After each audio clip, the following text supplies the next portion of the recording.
माता बहनों सज्जनों, आज मैं आप सभी के समक्ष कुछ चर्चा करने जा रहा हूँ। हम सब धर्म की राह पर चलते हैं, लेकिन कहा जाता है धर्म धर्म सब कोई कहे, धर्म न जाने कोई। धर्म धर्म तो सभी कहते हैं, लेकिन धर्म क्या है समझ नहीं पाते हैं। कवियों का कहना है कि धर्म धर्म सब ही कहे, धर्म न जाने कोई। सच्चे मन का आचरण धर्म कहावै से। मनुष्य का सच्चा आचरण ही एक परम धर्म है।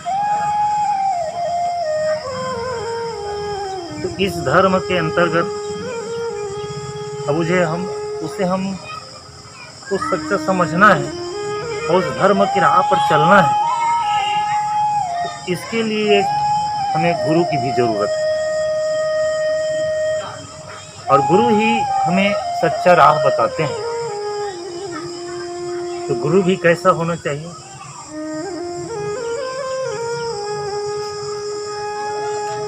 गुरु भी पहुंचे हुए होना चाहिए, जो कहता हो और करता भी हो।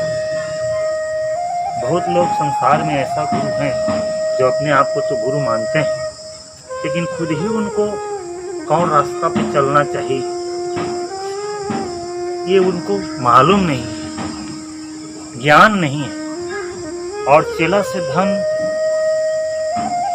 हड़पने के लिए, उनके पास दान दक्षिणा लेने के लिए मनुष्य गुरु बन जाते हैं। लेकिन कवियों का कहना है कि जाकर गुरु है आंधरा, चेला काह कराए। जिसका गुरु ही अंधा है, चेला क्या करेगा? जाकर गुरु है आंधरा, चेला काह कराए।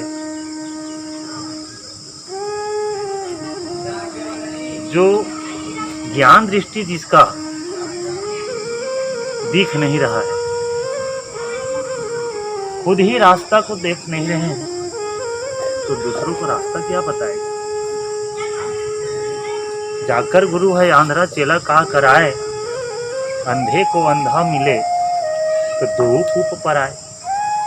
कोई अंधा आदमी है, उसे आप अंधे आदमी को भेज दो कि आप उसको रास्ता बता करके आ जाओ, तो क्या रास्ता बताएगा? वो तो अंधा को कुआं में ढकेल देगा, दोनों कुआं में गिर जाएगा। तो इसी प्रकार ज्ञान का जो अंधा है, वो दूसरे को क्या रास्ता बताएगा? ऐसा ही एक कहावत है। एक गांव में दो भाई रहता था। दोनों सोचते थे कि हम लोग गृहस्थ जीवन तो जी रहे हैं, लेकिन हम लोगों का गुरु नहीं है। और कहा गया है कि गुरु बिन भावनिधि तरय न कोई, जो बिरंची संकर्षण हुई। गुरु के बिना संसार सागर से पार नहीं होता। तो हम लोगों को भी गुरु बनाना चाहिए, और ऐसा ही ये गुरु ढूंढा उन लोगों ने, और वही गुरु उनको मिला जो ज्ञान दृष्टि से दृष्टिहीन था। ये ऊपर का तो दोनों आंख दिख रहा है, लेकिन ज्ञान दृष्टि है। ज्ञान विराग नयन उर्गारी कहा गया है। ज्ञान और वैराग का दो नयन है, वो अंदर में है। तो उनका अंदर का जो आंख नहीं दिख रहा था, ऐसा ही गुरु उन लोगों ने चुना। और जिसको गुरु बनाने के लिए तैयार हुआ,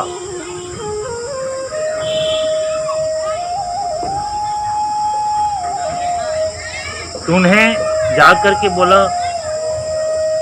कि आपको हम लोग गुरु बनाना चाहते हैं। तो चेला के पास दक्षिणा के लालच में वो गुरु बनने के लिए तैयार हो गया, और गुरु बन ही गया। तो जीवन भर चेला को सही ज्ञान उन लोगों ने नहीं दिया। तो दोनों ज्ञान से अनभिज्ञ हो गए। दोनों गलत रास्ता पर चलने लगे, क्योंकि गुरु ही उनको ज्ञान नहीं दिया है। तो क्या समझेगा बेचारे लोग, रात दिन जो संसारिक विषय वासना में पड़े हुए थे और जितने भी गलत काम थे सभी को करने लगे। एक दिन ऐसा हुआ कि गुरु महाराज चलो चेला के यहाँ जाना है कह करके मेहमान बन करके आ गए। और सबसे पहले वो बड़े भाई के यहाँ ठहरा। इसी बीच वो दोनों भाई में तो पहले प्रेम था और बीच में वो लोग झंझट हो गए और जितने भी खेती डोली ब्यारा बाड़ी सभी का बंटवारा हुआ था। चेला दोनों अनभिज्ञ थे, ज्ञान से तो परिपूर्ण नहीं थे, क्योंकि उन लोगों का गुरु ही ज्ञान नहीं दिए थे। तो उनका गुरु को भी बंटवारा करवाने के लिए पंचायत में जो आए थे उन लोगों को बोले थे। तो गुरु का बंटवारा तो होता नहीं है, गुरु जिसके यहाँ उतरेगा, जिसके यहाँ मेहमान बन के आएगा वही सेवा करेगा।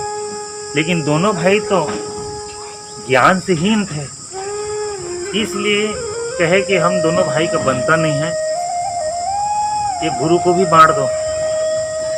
तो जो पंचायत में जाता है उनका दिमाग सही रहता है। उन लोग बांट दिए थे पहले से कि बड़े भाई के यहाँ अगर गुरु महाराज उतरेगा तो उनका दाहिना अंग का सेवा करेगा, और छोटे भाई के अगर यहाँ मेहमान बन के गुरु महाराज आता है तो उनका बाएं अंग का सेवा करेगा। दोनों स्वीकार कर लिए थे। उसी बीच गुरु महाराज पहुँचे और बड़े भाई के यहाँ पहले गए। तो बड़े भाई उनको गुरु महाराज को आते देख करके बहुत आनंद हो गए कि बहुत दिन में हमारे गुरु महाराज आए हैं, इनका सही तरीक़ा से सेवा सत्कार होना चाहिए। तो पहले गुरु महाराज का चरण धोया जाता है, पानी दिए और दोनों पति पत्नी लोटा और में पानी लेकर के थाली लेकर के गुरु महाराज के चरण पखारने लगे। तो सबसे पहले वो बंटवारा में जिसको पाए थे दाहिना अंग, तो दाहिना पैर को धोने लगे और गुरु महाराज को कह दिए, गुरु महाराज ये बायां पैर को मेरा दुश्मन का बांटा है। भाई को दुश्मन समझने लगे, क्योंकि गुरु ज्ञान ही नहीं दिया है।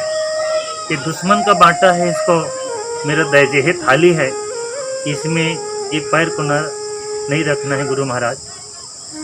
अब रात दिन वो दोनों पैर को धोआ करके आदत हो गया था। दाहिना पैर धोए उसके बाद में उनको याद भूल गया गुरु महाराज को, और बायां पैर को जैसे थाली में रखे तो उनका जो बड़े भाई था, बड़ा चेला, वो वहीं पर एक पत्थर रखा हुआ था। एक पत्थर अपने गुरु महाराज के बाएं पैर को मार दिए। ये मेरे दैजी थाली में इनको रख दिए, मेरे दुश्मन के बाटा को कह करके। गुरु महाराज सोचे, अरे कहीं एक ही पलंग में सोना है और ये मेरा दुश्मन के बाटा अंग को क्यों सुलाया कह करके, और टांगा लेकर के काटने लगे लकड़ी जैसे, तब तो मेरा कबाड़ा हो जाएगा। इसलिए छोटे भाई के यहाँ चले गए। छोटे भाई के यहाँ गए तो वो भी देखे गुरु महाराज आए हैं बहुत दिन में कह करके, और जिस पैर को उसके बड़े भाई पत्थर में मारे थे उसी पैर को धोने लगे। तो तुरंत का मारा था पत्थर में उसका बड़े भाई, थाली पूरा खूने खून हो गया। गुरु महाराज को पूछने लगे उनके छोटे भाई, गुरु महाराज आप कहीं रास्ते में पत्थर में चोट लग गया क्या? ये तो पैर से खून बह रहा है। गुरु महाराज कहे, नहीं बेटा, तुम्हारे बड़े भाई के यहाँ मैं गया था तो दाहिना पैर को धो रहे थे और बायां पैर को मत चढ़ाना मेरे दैजी ही थाली ही कहा करके बोले थे, और मेरा याद भूल गया। जैसे ही बायां पैर को आपके बाटा को उसमें चढ़ाया तो पत्थर में मारा है। छोटा भाई गुस्सा गए, मेरे दुश्मन मेरे बाटा को वो पत्थर से मारा है। अपने पत्नी को कहे, अरे ला तो टांगा को इसके दाहिना पर को उसके बाटा को काट दूं मैं। तो गुरु महाराज सोचे, अब इसके यहाँ मुझे मेरा कल्याण नहीं। दक्षिणा की लालच छोड़ दिए, तो वहां से अपने सामान झोला झंडी रखे और तुरंत मैं आ रहा हूं कह करके बहाना बना करके चले गए। तो सज्जनों, इस प्रकार से मनुष्य गुरु तो बनाते हैं और गुरु भी गुरु बन जाते हैं। खुद को तो गुरु बनने के लायक नहीं है, खुद तो रास्ता को देखे नहीं है, लेकिन अपने आप को गुरु समझ करके गुरु बन जाते हैं और दोनों के दोनों चेला और गुरु दोनों अनभिज्ञ हो जाते हैं ज्ञान से। तो मनुष्य को भी गुरु बनाना है और गुरु बिना तो सच्चा ज्ञान मनुष्य को मिलता नहीं है। तो गुरु बनाना है तो सोच समझ के बनाना है, और वही धर्म के रास्ता को बताता है कि हमें कौन रास्ता में चलना चाहिए, कौन रास्ता में नहीं चलना चाहिए। तो जीवन की सही लक्ष्य पर पहुंचने के लिए एक पहुंचे हुए कोई महापुरुष को गुरु बनाना चाहिए और जीवन की जो दिशा है, दशा है, उसको संभालना चाहिए। तो सज्जनों, इस प्रकार से धर्म की आचरण और कवियों ने, हमारे पूर्वज के विद्वानों ने, ज्ञानों ने, बोलिए सद्गुरुदेव की जय।